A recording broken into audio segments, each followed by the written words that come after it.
Hello everyone, welcome back to my channel.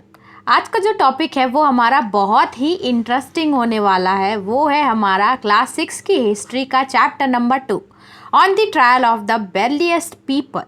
आप देखेंगे इसमें कि ये हिस्ट्री फर्स्ट चैप्टर मैंने लास्ट की वीडियो में कवर कर लिया है। अगर आपने उसको नहीं देखा है तो मैं उसका लिंक डिस्क्रिप्शन में डाल दूंगी, आप देखो। और हम इस तरीके से हिस्ट्री पढ़ेंगे कि आपको लगेगा कि हिस्ट्री इतनी बोरिंग भी होती है क्या, वो बहुत ही इंटरेस्टिंग होती है। जब आप किसी को एज अ स्टोरी से मेमोराइज करते हैं और उसका कारण जानते हैं कि वो क्यों ऐसा हो रहा है, तब आपको चीज़ें आसान लगने लगती है। तो वैसे ही हम पढ़ने वाले हैं हिस्ट्री। लास्ट की वीडियो में हमने पढ़ा था कि कैसे लोगों को हम जाने, कहाँ से एग्रीकल्चर हुआ, प्लस कहाँ से हमारा एनिमल या राइस कहाँ से उगा था, लोग कैसे अपनी वर्किंग स्टार्ट किए। उसके बाद अब देखते हैं कि वो लोग, अब एक बात बताओ, अगर आप खाना पीना स्टार्ट कर देते हो, अगर आप वहाँ पे खा रहे हो, आप डेली की एक्टिविटीज़ कर रहे हो, तो क्या उसी जगह पे लंबे समय तक रहना आपका पॉसिबल है? आप इमेजिन करो कि जहाँ आप पैदा हुए हो वहाँ आप बहुत लंबे समय तक रह रहे हो, आप कहीं ट्रैवल नहीं कर रहे हो, तो सोचो लाइफ आपके लिए कैसी होगी। वैसे ही जिस ट्रेन में या बस में आप अभी ट्रैवल करते हो, और ट्रैवल करना आपके लिए बहुत ईजी होता है, मिनटों में हो जाता है। आपको कहीं जाना है, बस ले लो, आपको कहीं जाना है, ट्रेन की बुकिंग कर लो। तो अगर आप 2 मिलियन ईयर्स पीछे अगर जाके देखते हो तो वहाँ पे हम लोगों को ये देखने को मिलता है कि वहाँ पे तो कोई ट्रेन्स नहीं होती थी और ना ही वहाँ पे बसेज होती थी। तो जो इतने साल पुराने लोग थे वो रहते कैसे थे वहाँ पे? और उनको नाम दिया जाता था हंटर्स एंड गैदरर्स। ये नाम उनको कैसे पड़ा, हंटर्स और गैदरर्स, ये जो नाम पढ़ा था ये उनको कैसे पढ़ा था? तो चलिए हमारी इस एकदम इंटरेस्टिंग हिस्ट्री को स्टार्ट करते हैं। मैंने आपको ब्रीफ अप दे दिया कि इस स्टोरी में हम क्या पढ़ेंगे, कि कैसे धीरे धीरे लाइफ का एवोल्यूशन हुआ। जो अभी हम पहले सिर्फ मोबाइल्स छोटी यूज़ करते थे, अब लैपटॉप्स और डिजिटल में बदल गया, तो धीरे धीरे कैसे इवोल्यूशन हो रहा है लाइफ का, ये हम लोग देखते हैं अभी। अब इसमें दिया है कि the earliest people why were they on the move. इसमें पूछ रहा है कि ये अर्लीस्ट पीपल बहुत ही पुराने एरा की बात कर रहा है, और ये पूछ रहा है कि वहाँ पे जो लोग थे वो मूव क्यों करते थे। ठीक है, उसके बाद अब ये देखते हैं कि उनको हंटर्स और गैदरर्स बोला जाता था। क्यों? क्योंकि ये इधर से उधर जाते थे, मूव करते थे, किसके लिए? अपने फूड के लिए। वो क्या क्या हंट करते थे? वो हंट करते थे एनिमल्स, फिश, बर्ड्स, और गैदर क्या करते थे? गैदर मतलब जमा करना, हंटिंग मतलब शिकार करना। वो लोग फ्रूट्स, रूट्स, सीड्स, उसके बाद लीव्स, ये सब जमा करते थे। और हम लोगों को पता है कि हमारी इंडिया जैसे जिसमें immense variety of plants and animals या वेजिटेशन रहती है, तो उस टाइम पे चूज़ करना कि कौन सा हमारे लिए कौन सा प्लांट है इसमें से जो ईटेबल है या नहीं, कौन सा एनिमल है जो ईटेबल है या नहीं, इसमें बहुत ही मतलब इजी टास्क नहीं था ना ये, कि आपके पास इतने सारे प्लांट्स। अब आप वो लोग सोचो कि वो लोग फॉरेस्ट एरिया में रहते थे और उन लोगों के पास बहुत सारे वैरायटी, ट्रॉपिकल रीजन्स में आप देखोगे इंडिया में बहुत सारे वैरायटी के प्लांट्स रहते हैं, तो उसमें ये फाइंड आउट करना मुश्किल हो जाता था कि कौन सा जो प्लांट है वो हमारे लिए खाने का है कि नहीं, और कौन सा हमारा जो एनिमल्स है उसको भी, एनिमल को जब वो हंट करते थे तो उनको एनिमल को हंट करना भी वॉज नॉट दैट ईजी, कि उसके लिए आपको अपना पूरा प्रेजेंस ऑफ माइंड रखना चाहिए। वो कब बल जाए, आपको उसके ऊपर रनिंग कैपेसिटी आपकी अच्छी होनी चाहिए ताकि आप उसका पीछा कर सको, प्लस आपका प्रेजेंस ऑफ माइंड, उसका हर एक मूव देखना बहुत ही मुश्किल होता था उस टाइम पे, और आपको अलर्ट और क्विक रहना था। तो ये सब फाइंड आउट करने के लिए, प्लांट्स देखने के लिए, एनिमल्स देखने के लिए कि कैसे हट करना है, उस टाइम पे life was not so easy. तो ये मैंने आपको डिस्क्रिप्शन दिया इसके बारे में। अब यहाँ पे दिया है जो रीड करते हैं थोड़ा क्या बोल रहा है, 2 मिलियन ईयर अगो। अब उसको हम लोग क्यों डिस्क्राइब करते थे as a hunters and gatherer? क्यों? क्योंकि वो इधर से उधर मूव करते थे फूड के लिए। वो लोग हंट करते थे एनिमल्स और गैदर करते थे जैसे कि fruits, nuts. Generally they would Hunt क्या करते थे? वाइल्ड एनिमल्स, और पकड़ते, गैदर क्या करते थे? कुछ फिश को भी पकड़ते थे, और गैदर बर्ड्स को भी उनको हंट करते थे, और gathered fruits, roots, nuts, seeds, leaves, stalks and egg. उसके बाद जो भी थिंग्स वो करते थे, जो भी काम वो करते थे, वो इतना ईजी नहीं रहता था। एनिमल्स को हंट करना भी ईजी नहीं रहता था, प्लस प्लांट्स कौन से खाने लायक हैं वो भी इजी नहीं हो सकता था, प्लस कौन सा फ्रूट कौन से सीज़न में होता है, कौन से सीज़न में वो कितना पका होता है, ये भी फाइंड आउट करना इजी नहीं होता था। मतलब कितना पका है, कैसा है, ये सब पुराने से चला आ रहा है, जो हम रेडीमेड अभी सर्व करके खाते हैं। तो ये इसका डिस्क्रिप्शन दिया, इसको अगर आप पढ़ेंगे, रीड करेंगे एक बार, तो आपको समझ में आ जाएगा मैंने क्या बताया। उसके बाद 4 रीजंस बोल रहा है why hunters and gatherers move from place to place. अब अगर मैं आपसे पूछूं आपके ट्रैवल करने का रीज़न क्या होता है फ्रॉम प्लेस टू प्लेस, आप अगर बिजनेस से ट्रैवल कर रहे हो, एजुकेशन पर्पज से आप ट्रैवल कर रहे हो, या बहुत सारे कारण होते हैं ट्रैवल करने के, तो उस टाइम पे भी लोग मूव करते थे from one place to another. तो उनके 4 रीजंस ऐसे हैं जिनके कारण वो मूव करते थे। पहला है कि वो अगर एक प्लेस में बहुत लंबे समय तक रहते, अगर आप एक जगह में बहुत लंबे समय तक रह रहे हो, तो वहाँ पे अगर आप कुछ प्रोड्यूस बस नहीं कर रहे हो, बस प्लांट्स खा रहे हो, एनिमल्स खा रहे हो, प्लांट्स खा रहे हो, एनिमल्स खा रहे हो, उस टाइम पे उन लोग काम थोड़ी ना करते थे, सैलरी थोड़ी ना मिलती थी उनको कि जो वो प्रोड्यूस भी करें, तो बस वो सारे ईट कर दे। अब वहाँ के सब वो खा लेंगे, उस जगह में आप रह रहे हो, अगर वो खाना पूरा खत्म हो गया तो आप और जगह वहाँ पे नहीं रहोगे, आप दूसरी जगह ढूंढने जाओगे जहाँ पे आपको और खाना मिले। वैसे ही होता था, अगर वो एक जगह लंबे समय तक रहते थे तो वहाँ का खाना खत्म हो जाता था, इसीलिए वो मूव कर जाते थे इन सर्च ऑफ दूसरी प्लेस जहाँ पे उनको दूसरा खाना मिल सके। ठीक है, ये फर्स्ट रीज़न था। सेकेंड रीज़न हम लोग देखते हैं कि वो लोग हंट करते थे एनिमल्स को। तो एनिमल्स भी क्या है, एनिमल्स एक जगह बैठा रहेगा क्या, क्या भाई मुझे शिकार कर, यहाँ आप देखते हो गए एनिमल्स एक जगह टिकते नहीं है, वो इधर से उधर मूवते रहते हैं।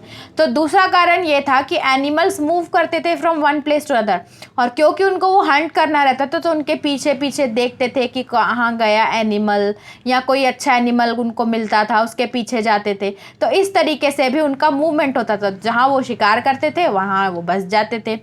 तीसरा था कि अभी जैसे कि सीज़न होता है ना हर चीज़ों का, आपका प्लांट्स फ्रूट्स का सीज़न होता है, वैसे ही अलग अलग चीज़ों का अलग। तो प्लांट्स और ट्रीज और फ्रूट्स के भी कुछ डिफरेंट सीज़न होते थे। कुछ सीज़न में वो प्लांट अगर आपके बाजू में है तो वो खिलता है, वो फ्रूट्स देता है, और अगले ही पल वो आपका खाली हो जाता था। तो मतलब वो उस टाइम पे जो लोगों को फूड नहीं मिल पाता था, उनको क्या होता था, फूड नहीं।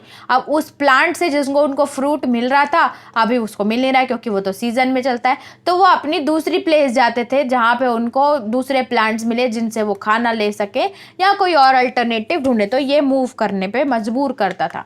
फिर फोर्थ रीज़न है कि हम लोगों को सबको पता है कि प्लांट्स एंड एनिमल्स को उस टाइम पे अभी भी वाटर बहुत ज़रूरी है, और उस टाइम पे भी बहुत ज़्यादा वाटर ज़रूरी था। तो वाटर्स क्या होता है, अगर इस एरिया में अगर वो रहते थे तो वहाँ पे कोई कोई रिवर्स तो ऐसी रहती थी जो पेरिनियल रहती थी। पेरिनियल मतलब जो पूरे साल भर रहती है, और कोई कोई रिवर्स या लेक्स ऐसे होते थे जो कि सीजनल होते थे। ठीक है, सीजनल मतलब एक सीज़न में उनमें पानी रहता है, अगले सीज़न पूरा सूखा है, जैसे कि गर्मी के टाइम पे सारे लेक सूख जाते हैं ना, पॉन्ड्स जितने भी होते हैं, वैसे ही उस टाइम पे भी होता था जहाँ पे वो रहते थे, जिस वाटर को वो ड्रिंक करते थे, जिस वाटर का वो यूज़ करते थे उस टाइम पे। कोई कोई रिवर्स में वो पूरा फ्लो रहता था थ्रू आउट द ईयर, तो ठीक है, नहीं तो कोई कोई वहाँ पे सूखा पड़ जाता था। और वहाँ पे क्योंकि वाटर नहीं है तो लाइफ वहाँ पे उनकी पॉसिबल नहीं हो पाएगी, तो वो मूव करते थे जहाँ उनको वाटर मिले, और जिस जगह पे उनको थोड़ा भी वाटर मिलता था वो वहाँ पे सेटल हो जाते थे। इसका मतलब हमने देखे 4 रीज़न जिनके कारण वो मूव करते थे, जो हमारे हंटर्स एंड गैदरर्स थे, और इसी तरीके से मूवमेंट स्टार्ट हुआ from one place to anothers. अब ये सोचो कि क्या वो लोग अपने रिलेटिव्स को भी विजिट करने जाते होंगे, जैसे कि हम लोग इस बार रिलेटिव्स को विजिट करने जाते हैं, तो क्या वो लोग भी रिलेटिव्स को फूड विजिट करने जाते होंगे। और बात ये है कि वो जो भी ट्रैवल करते थे ना, आप कभी बेयर फुट या बिना चप्पल के ट्रैवल किए हैं या बिना शूज़ के? नहीं। तो उस टाइम पे लोग शूज़ नहीं पहनते थे, वो बेयर फुट पूरा ट्रैवल करते थे हर जगह पे। इंटरेस्टिंग है ना। अब नेक्स्ट देखते हैं हम लोग, how do we know about this people. अब इम्पॉर्टेंट बात ये आती है कि हंटर्स एंड गैदरर्स जो नाम कर रहे हैं, हम उनकी मूवमेंट्स भी बता रहे हैं, तो हमें इन लोगों के बारे में पता कैसे चला कि वहाँ पे ये लाइफ थी। जो हमारे आर्कियोलॉजिस्ट है, आर्कियोलॉजिस्ट मतलब कि जो पास्ट की स्टडी करते हैं, कैसे करते हैं वो लोग पास्ट की स्टडी, वो लोग वहाँ पे उस एरिया में जाएंगे, वहाँ पे डिग करेंगे, मिट्टी में खोदेंगे, वहाँ के कुछ जो बना हुआ होगा उसमें स्टडी करते हैं कि ये कितने साल का बना है। ऐसे करके आर्कियोलॉजिस्ट ढूंढ के निकालते कि कितना साल पुराना है, और वो सारे एविडेंस जमा करने के बाद वो लोग हमें हिस्ट्री बताते हैं। तो आर्कियोलॉजिस्ट उस टाइम पे देखते हैं, जहाँ पे भी साइट में गए थे तो वहाँ पे उनको मिलता था स्टोन टूल्स। स्टोन उस टाइम पे बहुत इंपॉर्टेंट था। ऐसे ऐसे आपको स्टोन टूल्स मिलेंगे। उस टाइम पे क्या होता था, अगर आपको कोई काम करना है, जैसे कि आपको घर भी बनाना है, तो आपको टूल्स लगेंगे। आपको खाना बनाना है, उसके लिए भी आपको टूल्स लगेंगे, जैसे कि सिलेंडर, मिक्सर और चाकू, ये सब जो चम्मच लगेगा आपको बनाने के लिए। उस टाइम पे भी उनको टूल्स लगते थे। वो लोग हमारे जैसे तो टूल्स यूज़ नहीं करते थे, लेकिन जो उनके पास रहता था, जैसे कि हम लोग बोल सकते हैं स्टोन्स उनके पास रहते थे, बोन्स रहते थे उनके पास, बोन के साथ साथ वुड रहती थी, उस वुड के वो लोग टूल्स बनाते थे। तो हमें ये सब जो उनका लेफ्ट आउट मटेरियल है वहाँ पे उस साइट्स में, हम आर्कियोलॉजिस्ट स्टडी किया है, वहाँ से उनको ये पता चलता है कि उस टाइम पे लोग हंटर गैदरिंग करते थे और वो टूल्स का यूज़ करते थे। अब क्या क्या यूज़ होते थे टूल्स के, वो देखते हैं। देखो, archaeologist have found some things hunters and gathers made and use people made and use stone tools wood. अब वो लोग क्या बनाते थे, वुड, स्टोन और बोन के टूल्स बनाते थे।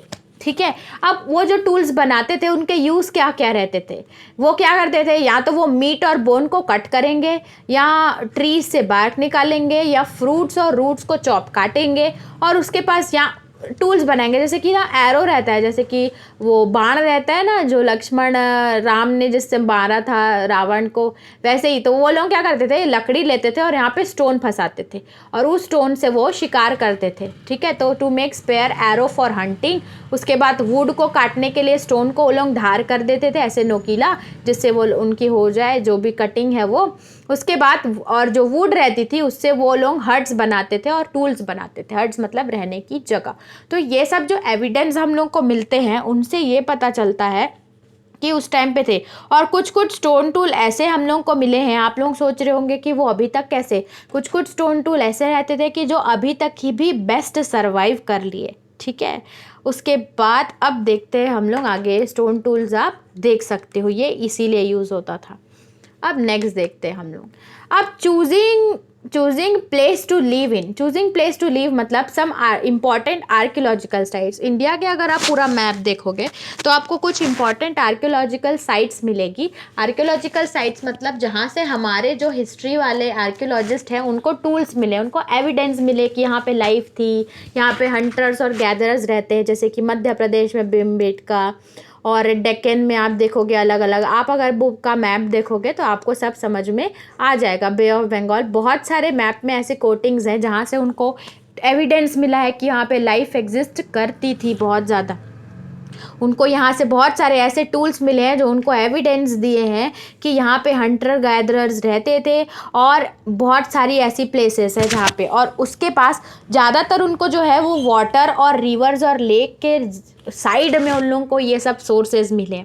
ठीक है, और उस टाइम पे जैसे हम लोगों को पता है कि हमारे स्टोन टूल्स इंपॉर्टेंट थे, तो लोग ऐसी प्लेसेस ढूंढते थे जहाँ से वो गुड क्वालिटी स्टोन्स मिल पाए। ठीक है, उस टाइम पे स्टोन टूल्स तो बहुत इंपॉर्टेंट थे, तो वहाँ के जो हमारे हंटर्स और गैदरर्स थे वो ऐसी जगह अपना लोकेशन बनाते थे जहाँ पे उनको स्टोन्स बहुत अच्छे मिले। क्योंकि वही तो उनके औजार है ना। उसके पास प्लेसेस वेयर जहाँ पे स्टोन्स मिलता था और उस प्लेसेस ईजिली अच्छा मिलता था, उस प्लेसेस को हम लोग फैक्ट्री साइट्स बोलते थे। क्या साइट्स? Factory sites. जहाँ पे हम लोग को स्टोन अच्छा मिलता था उस एरिया को हम लोग फैक्ट्री साइट्स बोलते थे। और ये हमने देखा कि उनको जिस साइट में स्टोन टूल्स मिलते थे उनको हम लोग क्या बोलते थे? फैक्ट्री साइट्स, जहाँ पे ज़्यादा से ज़्यादा उनको स्टोन टूल्स मिले। अब और how do we know where this factories were, ये फैक्ट्रीज कहाँ पे थी, हम लोग को कैसे पता चलता है? अब जिस एरिया में काम होता है, ठीक है, जैसे कि कुछ काम हो रहा है तो वो लोग ना स्टोन्स गैदर करते थे। गैदर करने के बाद कुछ ऐसे स्टोन्स रहते थे जो उनको यूजलेस लगते थे तो वो वहीं पे ही छोड़ देते थे।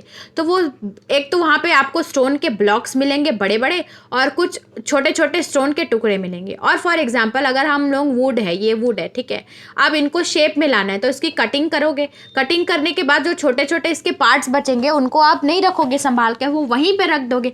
तो वही करते थे हंटर्स और गैदरर्स। वो लोग जो भी बचता था, अगर वो परफेक्ट शेप आ जाता था तो जो वेस्ट रहता था स्टोन का वो वहीं पे छोड़ देते थे। ठीक है, और कुछ जो थे समटाइम्स क्या होता था, जो छोड़े हैं वो लोग, वो छोटे छोटे स्पेल्स वहाँ पे बहुत लंबे समय तक रहते थे। और अगर उनको वहाँ पे स्टोन अच्छा मिल रहा है तो वो बहुत लंबे टाइम तक स्टोन वहाँ पे कलेक्ट करने के लिए रहते थे। और वहाँ पे अगर बहुत सारे लंबे टाइम के लिए रह रहे हैं प्लस वहाँ पे उनको स्टोन भी मिल रहा है, उस एरिया को हम लोग बोलते थे habitation cum factory site, habitation cum factory site. चलो रीड करते हैं। देखो, we find blocks of stone, कैसे हम लोग को पता चला है कि वहाँ पे फैक्ट्रीज थी, वहाँ पे हम लोग को ब्लॉक ऑफ स्टोन मिल रहा है, ठीक है। और वो लोग बनते थे और perhaps discarded because there no, और कुछ वो लोग ब्लॉक्स बनाते थे और कुछ को डिस्कार्ड कर देते, क्यों? क्योंकि वो परफेक्ट शेप के नहीं रहते थे, और जो वेस्ट मटेरियल रहता था वो लेफ्ट बिहाइंड साइट में ही छोड़ देते थे। और ऐसी साइट्स जहाँ पे ये सब फैक्ट्रीज रहती थी प्लस लोग भी रहते थे, इसको हैबिटेशन कम फैक्ट्री साइट्स बोलते थे। अब साइट्स का मतलब आप सोच रहे होंगे कि अरे यार बार बार साइट्स आ रहा है, तो ये साइट्स का मतलब क्या होता है? साइट का मतलब ऐसी जगह होती है जहाँ पे हम लोगों को एंशियंट टाइम के, पुराने ज़माने के टाइम के रिमेन्स मिलते हैं, मतलब कुछ ऐसे एविडेंस या कुछ उनके यूज्ड मटेरियल्स मिलते हैं जिनसे हम लोग उसको कनेक्ट कर पाते हैं कि यस यहाँ पे ऐसी लाइफ या ऐसी चीज़ें होती थी। This were made and left behind by people, वहाँ के लोग वहाँ पे छोड़ दिए। फॉर एग्जाम्पल, अगर मैं यहाँ पे कुछ काम कर रही हूँ और आपको पता है कि मैं यहाँ पे पेंटिंग करती हूँ, अगर मैं यहाँ पे कलर के बहुत सारे डब्बे छोड़ जाऊँ तो आपको, अगर आप बहुत महीने बाद आओगे तो आपको पता चलेगा कि अच्छा यहाँ पे कलर बहुत सारे पेंटिंग के टूल्स रखे हैं, मतलब पक्का यहाँ पे कोई था जो पेंटिंग करता होगा। मतलब ये आपके लिए एक साइट बन जाएगी जहाँ से आपको पता चला कि पेंटिंग्स भी होती थी। वैसे ही साइट्स बन जाती है। और these may be found on the surface of earth और buried under the earth, sometimes even under water. कभी कभी जो हम लोग को साइट्स रहती है वो वाटर के अंदर भी मिल जाएगी, कभी अर्थ डिग करोगे आप ज़मीन के अंदर मिल जाएगी, कभी कभी सिर्फ अर्थ के अंदर भी मिल सकती है। तो ये हमने पढ़ा अभी तक का चैप्टर। आई होप आपको बहुत ही इंटरेस्टिंग लगा होगा और समझ में आया होगा। लेकिन रुको, इसका एक पार्ट बस और पढ़ना है जिसमें हम लोग स्टार्ट करेंगे कि ये स्टोन टूल्स बनाते कैसे थे। तब तक आप इसको रिवाइज करो और नेक्स्ट वीडियो में हम लोग देखते हैं मोर अबाउट दिस चैप्टर। और नेक्स्ट वीडियो का लिंक मैंने डिस्क्रिप्शन में डाल दिया है, आप इसको देख के अपनी स्टडीज़ कंप्लीट कर सकते हो। इसको रिवाइज करो और चलिए चलते हैं नेक्स्ट पार्ट में।